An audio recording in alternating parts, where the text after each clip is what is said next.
नमस्कार दोस्तों, आपका फिर से स्वागत है आपके अपने चैनल वीएस पाठशाला पे। हम लोग फिजिक्स का एक चैप्टर जिसका नाम है प्रकाश देखने चल रहे हैं, ठीक ना। देखिए, प्रकाश एक प्रकार की ऊर्जा है। प्रकाश क्या है? प्रकाश एक प्रकार की ऊर्जा है जिसकी अनुभूति हम अपने आंखों द्वारा कर सकते हैं, ठीक। प्रकाश जब उपस्थित रहता है तब हमें वस्तुएं दिखाई पड़ती हैं। जो प्रकाश होता है वस्तु को दिखलाने में सहायता करता है, परंतु प्रकाश स्वयं नहीं दिखाई देता, ठीक है ना। तो अगर इसकी परिभाषा लिखने चाहें तो लिख सकते हैं कि प्रकाश एक प्रकार की ऊर्जा होता है जिसकी अनुभूति हम सिर्फ अपनी आंखों द्वारा कर सकते हैं। प्रकाश स्वयं नहीं दिखाई देता, परंतु प्रकाश की उपस्थिति में सभी वस्तुएं हमको दिखाई पड़ती हैं। आइए देख लेते हैं प्रकाश का गुण क्या होता है। प्रकाश जो होता है, प्रकाश सीधी रेखा में चलता है। कैसे चलता है? प्रकाश सीधी रेखा में चलता है। प्रकाश जो होता है निर्वात में, अब आप बताते हैं कि निर्वात क्या होता है। निर्वात में जो प्रकाश की चाल होती है वो 3 × 8 10 पे पावर 3 10 क्या कहते हैं कि 3 × 10 पे पावर 8 मीटर पर सेकंड होती है। कितनी होती है? 3 × 10 पे पावर 8 मीटर पर सेकंड। आइए निर्वात को समझते हैं। जैसे ये मेरे दो हाथ हैं, दोनों हाथों के बीच में क्या है? हवा है। यानी इस दोनों हाथों के बीच में क्या है? हवा है। यानी इन दोनों के बीच में अगर हम हवा को भी निकाल दें, यानी हवा को भी हटा दें, कुछ भी ना रहे, इन एयर भी ना रहे, तो उस वैसी सिचुएशन को, वैसी कंडीशन को निर्वात बोल देते हैं। यानी हवा भी वहां से हटा दिया जाए, उसे क्या बोल देंगे? निर्वात बोल देंगे। निर्वात में प्रकाश की चाल क्या होती है? 3 × 10 पावर 8 मीटर पर सेकंड होती है, ठीक है ना। देखिए और क्या होता है कि जो प्रकाश होता है वो विद्युत चुंबकीय तरंगों के रूप में चलता है। कैसे चलता है? विद्युत चुंबकीय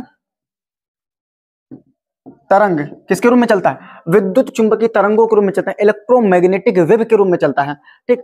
अगला जो होता है, जो प्रकाश होता है किसी अपारदर्शी माध्यम से होकर नहीं जा सकता, ठीक है। अपारदर्शी माध्यम से होकर के ये नहीं जा सकता, अपारदर्शी माध्यम से नहीं होकर जा सकता है। और देखिए जो प्रकाश होता है ना, प्रकाश की जो वेवलेंथ होती है, तरंग दैर्ध्य की जो परिसर होता है वो 4000 एंगस्ट्रॉम से लेकर के 8000 एंगस्ट्रॉम होती है। कितनी होती है? 8000 एंगस्ट्रॉम होता है। 4000 एंगस्ट्रॉम से कितनी होती है? 8000 एंगस्ट्रॉम होती है। अच्छा, एक एंगस्ट्रॉम बराबर हम बताए होंगे कितना होता है? 10 पे पावर -10 घात मीटर होता है। कितना होता है? एक एंगस्ट्रॉम बराबर क्या होता है? 10 पे पावर -10 घात मीटर। ऐसे समझिए कि 1 मीटर की रस्सी को लेंगे हम लोग और क्या काम करेंगे, उसको यहाँ पर 1 10 क्या कहते हैं कि 10 जीरो लगा देंगे और उतना बार डिवाइड कर देंगे, तो जो छोटा सा टुकड़ा आएगा वही हमारा एक एंगस्ट्रॉम कहलाएगा, ठीक ना। इसको हम नेक्स्ट वीडियो में बताए हैं इसके बारे में सब। एंगस्ट्रॉम का होता है, माइक्रोन का होता है, ठीक है। लंबाई के मात्रक सब बताए दिए हैं, ठीक। तो हम लोग देखें प्रकाश सीधी रेखा में चलता है। निर्वात में प्रकाश की चाल 3 × 10 पावर 8 मीटर पर सेकंड होती है। विद्युत चुंबकीय तरंगों के रूप में चलता है। ये किसी अपारदर्शी माध्यम से होकर नहीं गुजर सकता, ठीक है ना। प्रकाश का जो परिसर होता है, प्रकाश का वेवलेंथ का परिसर होता है वो 4000 एंगस्ट्रॉम से लेकर के 8000 एंगस्ट्रॉम के बीच में होता है। और देख लीजिए, एक होता है कि प्रकाश जब किसी चिकने या पॉलिशदार तल पर पड़ता है तो उसका परावर्तन हो जाता है। क्या हो जाता है? प्रकाश जब किसी चिकने या पॉलिशदार, जैसे ये व्हाइट बोर्ड कैसा चिकना है, तो इस पे देखकर कोई टार्च जलाएंगे तो इस साइड प्रकाश चला जाएगा, उसका क्या हो जाएगा? परावर्तन हो जाएगा, ठीक है ना। देखिए ये जो इसकी चाल है, इसकी चाल का सबसे पहले जो अध्ययन किया था, यानी प्रकाश की चाल का सबसे पहले नंबर जो अध्ययन किया तो वो रोमर महोदय थे, ठीक है ना। कौन महोदय? रोमर महोदय थे। उन्होंने प्रकाश की चाल का सर्वप्रथम अध्ययन किया था, ठीक। अब देखिए एक देख लेते हैं कि जो प्रकाश का फोटॉन सिद्धांत क्या होता है। प्रकाश का फोटॉन सिद्धांत देखो, प्रकाश के फोटॉन के सिद्धांत के अनुसार जो प्रकाश होता है ना वो छोटे छोटे ऊर्जा के बंडलों या पैकेटों के रूप में होता है, जिसे फोटॉन कह देते हैं। क्या होता है कि इस सिद्धांत के अनुसार क्या होता है कि प्रकाश जो होता है ऊर्जा के छोटे छोटे पैकेटों या बंडलों में होता है, जिसे क्या बोल देते हैं? फोटॉन कह देते हैं। क्या कहते हैं? फोटॉन। देखिए इस नियम का जो सबसे पहले नंबर, इस नियम का पुष्टि भी किसने किया था? तो क्रॉम्पटन ने किया था। क्रॉम्पटन एक वैज्ञानिक थे। क्रॉम्पटन महोदय ने 1921 में इस नियम की पुष्टि भी किया था कि हाँ भैया जो प्रकाश होता है ना ये छोटे छोटे ऊर्जा के बंडलों और क्या कहते हैं कि ऊर्जा के बंडलों या पैकेटों में होता है, जिसे फोटॉन कहते हैं, क्रॉम्पटन महोदय। अब आ जाते हैं, हम लोग देख लेते हैं कि प्रकाशिक वस्तुएं क्या होती हैं। प्रकाशिक वस्तुएं दीप्त वस्तु होगा या तो अदीप्त वस्तु होगा। प्रकाशिक वस्तु क्या होती है? ऐसी वस्तुएं जो प्रकाश का उत्सर्जन करती हैं और ऐसी वस्तुएं जो प्रकाश का उत्सर्जन नहीं करती हैं, वही प्रकाशिक वस्तुएं कहलाती है। देखिए ऐसी वस्तु जो स्वतः प्रकाश का उत्सर्जन करती हैं वो दीप्त वस्तुएं कहलाती हैं। इसमें भी 2 प्रकार की हो सकती हैं। एक तो हो जाएगी कृत्रिम, कौन सी हो जाएगी? कृत्रिम। और दूसरा हो जाएगी प्राकृतिक, ठीक। यानी देखिए समझिए, दीप्त वस्तु क्या कहलाती है? दीप्त या प्रदीप्त वस्तु, ऐसी वस्तु जो स्वतः प्रकाश का उत्सर्जन करे वो क्या कहलाएगी? दीप्त वस्तु कहलाएगी। जैसे सूर्य दीप्त है, दीप्त है तो कहेंगे सर ये प्रकाश का उत्सर्जन करता है तो ये दीप्त वस्तु है। तो दीप्त में कैसे दीप्त हुई? तो कहोगे सर ये प्राकृतिक दीप्त है, इसको कोई आदमी नहीं बनाया, कोई व्यक्ति नहीं बना के टांग दिया लो भाई सूर्य है, ठीक है ना। तो ये कैसी है? लेकिन वही बोलेगा कि मोमबत्ती तो कहोगे ये कृत्रिम हो गई, बल्ब कृत्रिम हो गया। मेरी बात समझे नहीं समझे? यानी दीप्त में भी बांट सकते हैं कि कृत्रिम एवं क्या कहते हैं कि प्राकृतिक। तो ऐसी वस्तुएं जो स्वतः प्रकाश का उत्सर्जन करती है वो दीप्त वस्तु कहलाती है। ठीक, इसके अपोजिट जस्ट इसे लुमिनस बोलेंगे, इसे नॉन लुमिनस। ऐसी वस्तु जो स्वतः प्रकाश का उत्सर्जन ना करे, अर्थात दीप्त वस्तुओं के प्रकाशित होने से ही दिखाई पड़ी हुई वस्तु। दीप्त वस्तु जैसे ये पूरा रूम है, ठीक ना, रूम हमको कब दिखेगा? जब यहाँ पे लाइट जला दिए या सूर्य का प्रकाश आएगा। यानी जो प्रदीप्त वस्तु है उसका जहाँ पे, जब यहाँ वो प्रदीप्त वस्तु है, जब उसका लाइट यहाँ पे आएगा तभी सभी अदीप्त वस्तुएं दिखाई देंगी। उम्मीद करता हूँ ये वो जो बोल रहे हैं उसको समझे होंगे आप लोग, ठीक है ना। तो अदीप्त वस्तु किसे कहते हैं? जो स्वतः प्रकाश का उत्सर्जन नहीं करती है वो अदीप्त वस्तुएं कहलाती हैं। अदीप्त वस्तु में जो है हमारा हो गया चंद्रमा। चंद्रमा जो है वो सूर्य के प्रकाश से हमको क्या कहते हैं कि दिखाई देता है, ठीक है ना। चंद्रमा क्या होता है? सूर्य के प्रकाश से दिखाई देता है। चंद्रमा हो गया, कुर्सी हो गया, मेज हो गया, ये सभी चीजें कैसी हुई? अदीप्त वस्तु हो गई, ठीक है ना। तो दीप्त एवं अदीप्त समझ में आया होगा। आते हैं प्रकाशिक माध्यम, समझ लेते हैं ये प्रकाशिक माध्यम होता क्या है। देखिए, एक होता है पारदर्शक, अपारदर्शक, अल्प पारदर्शक। पारदर्शक, अपारदर्शक एवं अल्प पारदर्शक। पारदर्शक माध्यम उसे कहेंगे जिसमें से प्रकाश इस पार से उस पार पूरा पूरा चला जाए। यानी अगर इस तरफ प्रकाश डाला जाए और उस तरफ पूर्णतः प्रकाश चला जाए, उसको क्या बोलते हैं? पारदर्शक। यानी ऐसा माध्यम जिसमें से प्रकाश का अधिकांश भाग गुजर जाए।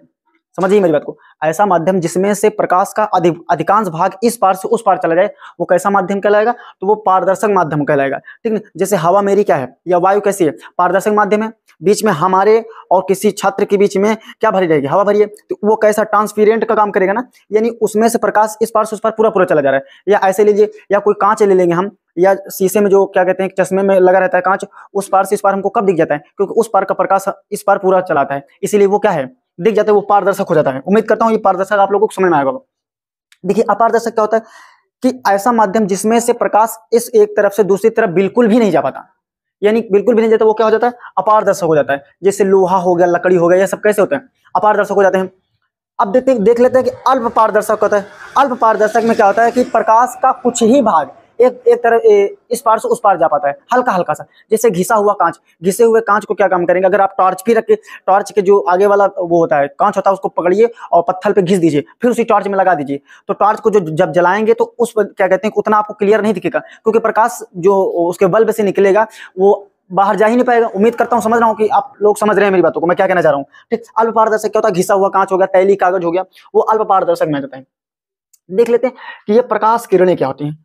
प्रकाश किरण, देखिए, जब कोई प्रकाश किरण चलेगी तो वो सीधे मार्ग में चलेगी, क्योंकि इसका पहले ही गुण होता है प्रकाश सीधी रेखा में गमन करता है। जब कोई प्रकाश किरण सीधी रेखा में गमन करता है तो जिस रास्ते से जा रहा है, जो ये रास्ते जाएगा, इसी को प्रकाश किरण बोल देंगे। यानी प्रकाश के चलने के मार्ग को ही क्या बोल देते हैं? प्रकाश किरण। मेरी बात समझिए, प्रकाश के चलने के मार्ग को ही, ये मार्ग होगा उसका, उसी को क्या बोल देंगे? प्रकाश किरण। लेकिन यहीं से ढेर सारे प्रकाश किरण जाएंगे, तो ये इनका समूह हो जाएगा। समझ रहे नहीं? ये इनका क्या हो जाएगा? समूह। तो इसी समूह को ही क्या बोल देंगे? प्रकाश किरण पुंज। क्या बोल देंगे इसको? प्रकाश किरण पुंज। यानी प्रकाश के पथ के समूहों को ही क्या बोल देते हैं? प्रकाश किरण पुंज। यानी पथ क्या बोल देंगे? प्रकाश किरण पुंज। अब देखिए, एक होता है अभिसारी प्रकाश किरण पुंज, एक होता है अपसारी प्रकाश किरण पुंज, एक होता है समांतर प्रकाश किरण पुंज, ठीक। देखो, अभिसारी में क्या होता है कि जब कोई प्रकाश किरण एक ही बिंदु पर आकर मिलती है, ठीक है ना, ये वाला भी आकर मिल गया, ये वाला इसी बिंदु पर आकर मिले, जब कोई प्रकाश किरणें एक ही बिंदु पर आकर मिलती हैं तो वो कैसा प्रकाश किरण पुंज होता है? अभिसारी। अब अभिसारी एवं अपसारी में कंफ्यूजन होगा आपको। अभिसारी एवं अपसारी में क्या होगा? कंफ्यूजन होगा।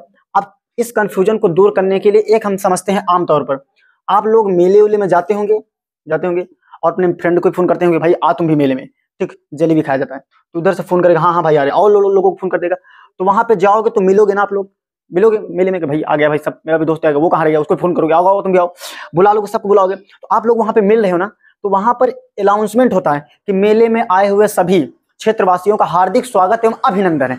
अभी बोल रहा है ना, हार्दिक स्वागत एवं अभिनंदन कर रहा है ना, अभिनंदन। और वहां पे जाके आप लोग अभिनंदन करते हो, मिलते हो नहीं मिलते हो? तो इससे भी याद कीजिए, इसमें अभी लगा है ना, तो इसमें आके मिलेंगी, एक ही बिंदु पर कई प्रकाश किरणें आके मिल जाएंगी। और अब सारी में इसके जस्ट अपोजिट हो जाएगा, यानी एक ही बिंदु से जाती हुई प्रतीत होती है। क्या होती है? जाती हुई प्रतीत होती है। यानी इसमें क्या होता है? एक ही बिंदु से प्रकाश किरणें जाती हुई प्रतीत होती है, ये हो गया। और समांतर प्रकाश किरण पुंज में क्या होता है कि जब कोई प्रकाश किरण एक दूसरे के पैरेलल हो जाती है, इसमें क्या हो जाती है? पैरेलल हो जाती है। तो तीनों समझ में आया होगा आप लोगों को, अभिसारी, अपसारी, समांतर प्रकाश किरण पुंज, ठीक है ना। हम लोग अब इसके बाद पढ़ेंगे प्रकाश का परावर्तन, ठीक है ना।